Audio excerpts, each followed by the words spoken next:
মেধাভিত্তিক বাংলাদেশ গড়তে যুব সমাজই মূল চালিকাশক্তি, যুব ও ক্রীড়া প্রতিমন্ত্রী। দেশের আইন শৃঙ্খলা পরিস্থিতি আগের চেয়ে অনেক ভালো, স্বরাষ্ট্রমন্ত্রী। শিক্ষা ব্যবস্থার সংস্কার ও নতুন শিক্ষাক্রম করবে সরকার। ঠাকুরগাঁওয়ে মেডিকেল কলেজের সিদ্ধান্ত হয়ে গেছে, মির্জা ফখরুল। রাষ্ট্রপতিকে অভিশংসন করে গ্রেপ্তারের দাবি জানালেন নাহিদ ইসলাম। যুব সমাজকে সর্বোচ্চ গুরুত্ব দিয়ে আগামীর বাংলাদেশ গড়তে সরকার বহুমুখী কর্মপরিকল্পনা গ্রহণ করছে বলে জানিয়েছেন যুব ও ক্রীড়া মন্ত্রণালয়ের প্রতিমন্ত্রী মো. আমিনুল হক। তিনি বলেন, মেধাভিত্তিক বাংলাদেশ গঠনে যুবকরাই হবে মূল চালিকাশক্তি। রোববার যুব উন্নয়ন অধিদপ্তরের সম্মেলন কক্ষে অধিদপ্তরের কর্মকর্তা কর্মচারীদের সঙ্গে আয়োজিত মতবিনিময় সভায় প্রধান অতিথির বক্তব্যে তিনি এসব কথা বলেন। প্রতিমন্ত্রী যুব মন্ত্রণালয়ের ঐতিহাসিক প্রেক্ষাপট তুলে ধরে বলেন, ১৯৭৮ সালে শহীদ রাষ্ট্রপতি জিয়াউর রহমানের হাত ধরেই এই মন্ত্রণালয়ের যাত্রা শুরু হয়। যুব উন্নয়নে রাষ্ট্রীয় পুরস্কার ও ২১ পদকের মতো সম্মাননা প্রবর্তনের মাধ্যমে তিনি তরুণদের মূল ধারায় সম্পৃক্ত করেছিলেন। পরবর্তীতে বেগম খালেদা জিয়া কর্মসংস্থান সৃষ্টি ও সামাজিক অবক্ষয় রোধে যে পরিকল্পনা গ্রহণ করেছিলেন তা আজও অনুপ্রেরণা হিসেবে কাজ করছে। বর্তমান সরকারের লক্ষ্য প্রসঙ্গে তিনি বলেন, মাননীয় প্রধানমন্ত্রী তারেক রহমান মেধাভিত্তিক শিক্ষা ব্যবস্থা গড়ে তুলতে দৃঢ় প্রতিজ্ঞ।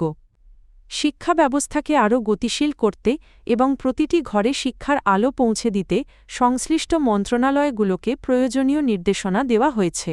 দেশের আইনশৃঙ্খলা পরিস্থিতি আগের চেয়ে অনেক উন্নত হয়েছে বলে জানিয়েছেন স্বরাষ্ট্রমন্ত্রী সালাহউদ্দিন আহমদ। আজ দুপুরে বাংলাদেশ সচিবালয় এ স্বরাষ্ট্র মন্ত্রণালয় এর সম্মেলনকক্ষে ফায়ার সার্ভিস ও সিভিল ডিফেন্সের কর্মকর্তা কর্মচারীদের সঙ্গে মতবিনিময় সভা শেষে সাংবাদিকদের ব্রিফিংয়ে তিনি এ কথা বলেন। স্বরাষ্ট্রমন্ত্রী বলেন, নির্বাচিত সরকার দায়িত্ব নেওয়ার পর গত ১৩ দিনে আইনশৃঙ্খলা নিয়ন্ত্রণে দৃশ্যমান উন্নয়ন হয়েছে। বর্তমানে আইনশৃঙ্খলা পরিস্থিতি আগের তুলনায় অনেক ভালো। তিনি বলেন, একটি কার্যকর রাজনৈতিক সরকার প্রতিষ্ঠিত হলে দেশে স্থিতিশীলতা আসে, মানুষের মনে শান্তি ও নিরাপত্তাবোধ তৈরি হয়। এ কারণেই পরিস্থিতির উন্নতি হয়েছে। নরসিংদী সাম্প্রতিক একটি নৃশংস হত্যাকাণ্ডের প্রসঙ্গ টেনে মন্ত্রী বলেন, ঘটনার পর আইনশৃঙ্খলা বাহিনীকে ২৪ থেকে ৪৮ ঘণ্টার মধ্যে অপরাধীদের গ্রেপ্তারের নির্দেশ দেওয়া হয়েছিল এবং ২৪ ঘণ্টার মধ্যেই মূল আসামিকে গ্রেপ্তার করা হয়েছে। তিনি জানান, সাম্প্রতিক আরও কয়েকটি ঘটনার ক্ষেত্রেও আইনশৃঙ্খলা বাহিনী দ্রুততম সময়ে আসামিদের গ্রেপ্তারে সক্ষম হয়েছে।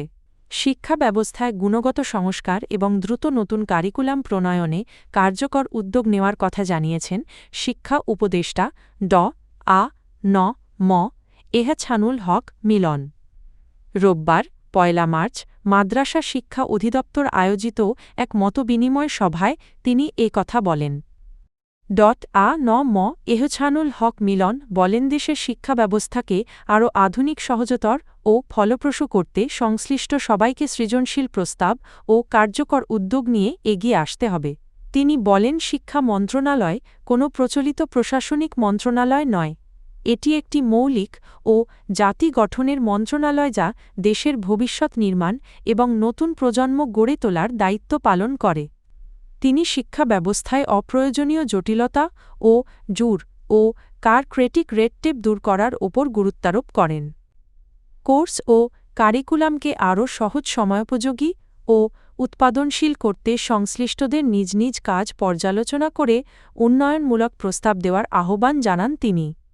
মন্ত্রী বলেন, এটি আপনার দেশ, আপনার সন্তান এবং আপনার ভবিষ্যৎ। আগামীর বাংলাদেশ গড়তে হলে স্থানীয় সরকারপল্লী উন্নয়ন ও সমবায় মন্ত্রণালয়ের মন্ত্রী এবং বিএনপির মহাসচিব মির্জা ফখরুল ইসলাম আলমগীর বলেছেন, ঠাকুরগাঁও জেনারেল হাসপাতালের সার্বিক পরিবেশ সন্তোষজনক এবং স্বাস্থ্যসেবার মান আরও উন্নত করার উদ্যোগ নেওয়া হবে। রোববার ১ মার্চ সকাল ৯টায় ঠাকুরগাঁও জেনারেল হাসপাতাল পরিদর্শন শেষে সাংবাদিকদের তিনি এসব কথা বলেন।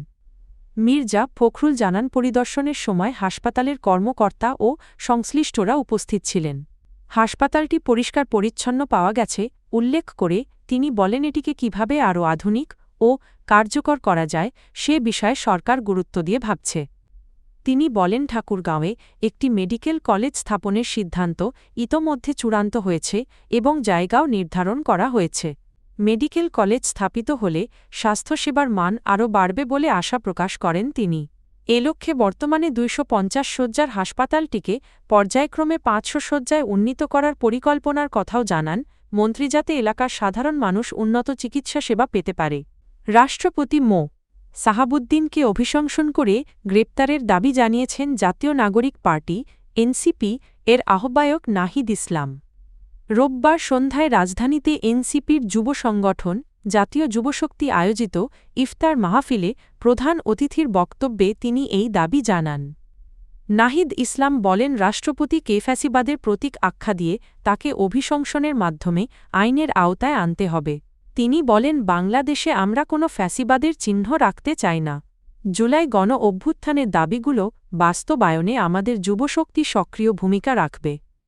একই অনুষ্ঠানে এনসিপির মুখপাত্র আসিফ মাহমুদ সজীব ভূঁইয়া নির্বাচিত সংসদ সদস্যদের প্রতি আহ্বান জানিয়ে বলেন, সংসদকে শেখ হাসিনার ফ্যাসিবাদের ধারাবাহিকতায় পরিণত হতে না দিতে চাইলে প্রথম অধিবেশনেই রাষ্ট্রপতিকে অভিশংসন করতে হবে।